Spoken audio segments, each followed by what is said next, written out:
আজকে আমরা চলে এসেছি অষ্টম শ্রেণীর বাংলা বিষয় 4 নম্বর স্কুল নিয়ে।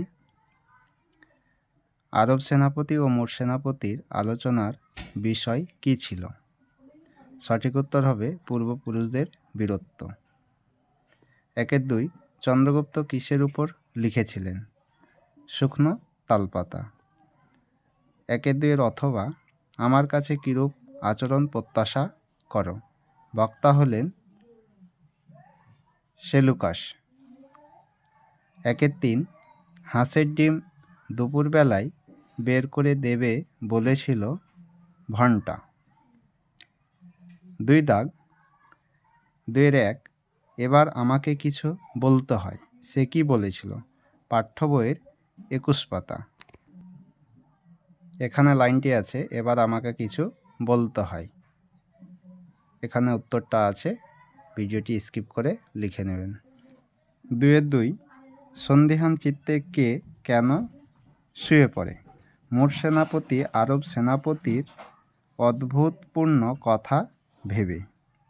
2-3 প্রাবৃটে ঘন কৃষ্ণ মেঘরাশি। প্রাবৃটে কথাটির অর্থ কী? বর্ষাকালে। 4-1 গাছেরা কেমন সবুজ, এখানে হবে জামা। তেমনি কি এমন ভাগ্য বাঁচিয়ে যাবে সকল জখম। কার্নিশে বসা চড়ুইটির চাহনিতে তাচ্ছিল্য মজার। 5-1 বোঝাপড়া কবিতাটি কোন কাব্যগ্রন্থের অন্তর্গত? খনিকা কাব্যগ্রন্থ।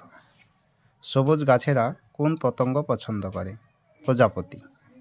খড়কুটো ধান কোথা থেকে সংগ্রহ করেছে চড়ুই? এ বাড়ি ও বাড়ি থেকে।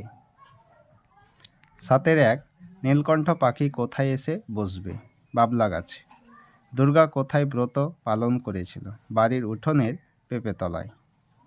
7-3 চিনিবাস হরিহরের বাড়ি ঢুকল না কেন? সে জানে এ বাড়ির লোক কিছু কেনে না। বালক অপু পথে কোন হলে হাত দিতে গিয়েছিল? আলকুশি।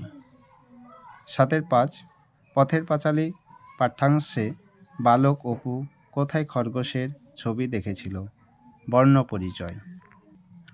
8-1 রবীন্দ্রনাথ শব্দে মোট দল আছে 4টি। মধ্য স্বরাগমের অপর নাম স্বরভক্তি। ধ্বনি পরিবর্তনের কটি ধারা? 4টি। অলাবু অলাও লাও এখান ধ্বনি পরিবর্তনের কোন রীতি অনুসরণ করা হয়েছে? আদি স্বরলোপ। 9 মুক্তদল কাকে বলে? উদাহরণ দাও। এখানে আছে, স্কিপ করে দেখে নাও। দল বিশ্লেষণ করো। ময়ূর ময়ূর মুক্তদল, উর রুদ্ধদল। ভুল, রুদ্ধদল। আ সই সব, আ সই মুক্তদল, সব রুদ্ধদল। চন্দ্র ব দো না, চন রুদ্ধদল, বাকিগুলো মুক্তদল।